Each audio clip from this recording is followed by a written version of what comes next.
What's up, folks? It's your boy MMG Smurf here, and today we're going to be talking about the animal farm, the pigs token, and the piggy bank. And I think personally, these are my personal opinions, not financial advice. I'm not a financial advisor. I'm not trying to get you to buy anything or whatever the heck. I think watching this video might turn you bullish on the piggy bank if you're in the piggy bank, or if you're just watching and you're like, oh man, this is actually a good time to get in. I don't know. No, but I'm gonna present the information to you. You can make your own decisions because we're all adults. And if you're not an adult, then I don't even know how you found us, but this is for adults, baby. All right. So the piggy bank. Why am I now bullish on the piggy bank situation? My computer is about to die, so actually, let me plug this in real quick. All right. So I've been following the piggy bank since its inception, and I've been following the price of the new pigs token, and when it first launched, right, we got this beautiful upward curve, and it was like all is good in the world.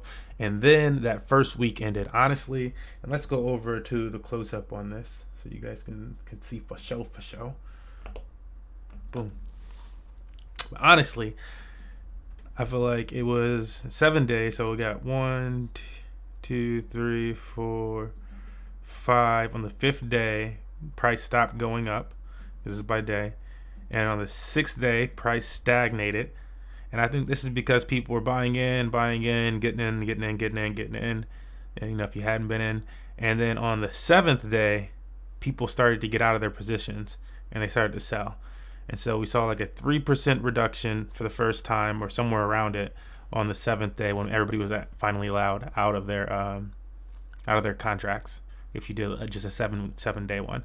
And then on the next day, it got bigger because I think, psyche sets in and people are like, and so it dips down, and at its worst, it was pretty low. But that sets precedent for the next day, and then the next day, and then we finally calmed down on that psyche type of little moment, I think. This is just my interpretation of what I think happened. Okay. And then we started to see a consistent 3% drop, which means anybody who was getting rewards pretty much was selling. There was enough selling to combat any buying for 3%. And so that's pretty much everything that you're earning from the piggy bank, right? You're only earning 3% a day or somewhere around there. And then you get like the bonuses, the time lock bonuses, and whatever else associated with that. So you get those little bonuses. But you're earning about 3% a day. So you needed to have some type of crazy time lock bonus situation to be outnumbering that, if it could. And then still you're not looking to claim for like a long time, right? You're just basically getting, trying to level things out. And if it went over that 3%, then you just lost a day pretty much, right? You're trying to balance that out. Well, most recently, and this is the thing that is really starting to get me kind of bullish on the situation. I won't make this video too long. Most recently, it finally fell beneath 3%. It fell beneath 3% in 24-hour period, finally. So now it's only 2.24%, which means that you're earning, again, 0.6% a day, which is honestly like another ecosystem, the elephant money ecosystem and all that stuff, right? That's about how much they were trying to promise. A little bit less, actually, they were promising. And you're earning at least that much a day. So it's starting to compete with drip. If it goes down a little bit more, it'll be, down to just 2%.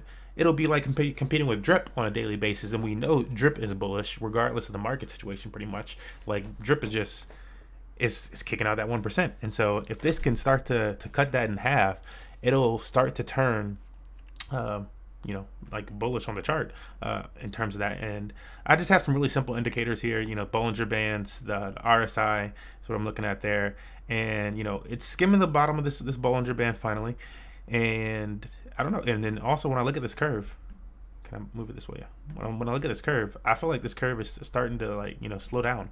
It's finally starting, not only are the candles getting smaller, and so that's what we're seeing with this smaller percentage. But I feel like, I guess that's just a visual representation of it. But it's just slowly diminishing and starting to balance out. We're starting to kind of find a bottom here, I think, for the pigs token. So that's what I'm looking at. That's kind of what I'm expecting for the pigs token. That's why I'm bullish on it, is because if we're earning 3% a day from our locks on the pigs token, and in certain situations you have these time lock bonuses, and toward the end of your time lock bonus you start to get more and more of that bonus, and you've been able to, because very few days that we have. We only had like 2 or 3, what is this? 1, 2, 3, 4, 5. If you could have stomached 1 week of losses that were a little bit more than the 3%, so 1 week of losses that were more than the 3% drop, then you're starting to go golden for the animal farm. And like, while I'm looking at this, it's just dropped down to 1.7%. It's now outperforming. It'll be outperforming drip at that type of level, and it's balancing. But yeah, I think it's starting to find that bottom. It could do like a random jump or something like that down, but that's just what I'm looking at, what I'm kind of expecting with this, starting to turn bullish on it. And a good reason, just to wrap this thing up, to be somewhat bullish on this is because now when we go to the swap page, you can see you can swap between BUSD and Pigs token, making it easier for people that are new to the animal farm. Forex said that they did this specifically to make it easier for noobs. And if you're questioning, oh, why don't I see BNB or Bitcoin or whatever to the Pigs token, you can do those, but that's not what we're trying to represent on the animal farm. They want it to be pegged to BUSD so that it's more manageable in a bearish market. Now obviously, it's going to have its own factors that increase the price. Then, in a bullish sentiment, it doesn't have another token to kind of just randomly push the price up with it. As far as that goes, that'll pendulum itself, because only one of them is really going to have value. But regardless, it doesn't have that factor, which then triggers the psyche. But then, but it does have the stability factor, and that's kind of what we want more so from a governance token. And so that's my take on that. Other than this being here, so it's pegged to, or not pegged to, but able to swap with BUSD, no BNB, no Bitcoin, whatever the heck. And you can do that stuff on PancakeSwap if you want to. But that'll make it easy. And then we also have, where was it? Right here. The new farms. The farms are up there. So the farms are already loaded back into this new website interface. If you have been following along the whole animal farm journey, not too long ago, we had very few tabs to click on, and slowly more and more of these have been getting updated and integrated into the website. So here we go. We got all these different pools. People have their opinions on these pools as far as, should we really have all these non-natives kicking into the game, or should it just be the native tokens playing around with things? And I'm not opposed to the non-natives. I'm honestly not opposed to the non-natives. I think they do their do something important too. So I know just keeping it to these two, we'll see the price of those go up quick enough. But if there's enough game theory and like just work around how the money's being allocated to keep these from dropping significantly while you're earning some type of yield on it, then I think they'll be fine. So that's just my opinion on that. Same thing for the pool section. I guess Drip Garden UI got updated, but I haven't been able to look at it yet. Yeah, so new Drip Garden UI.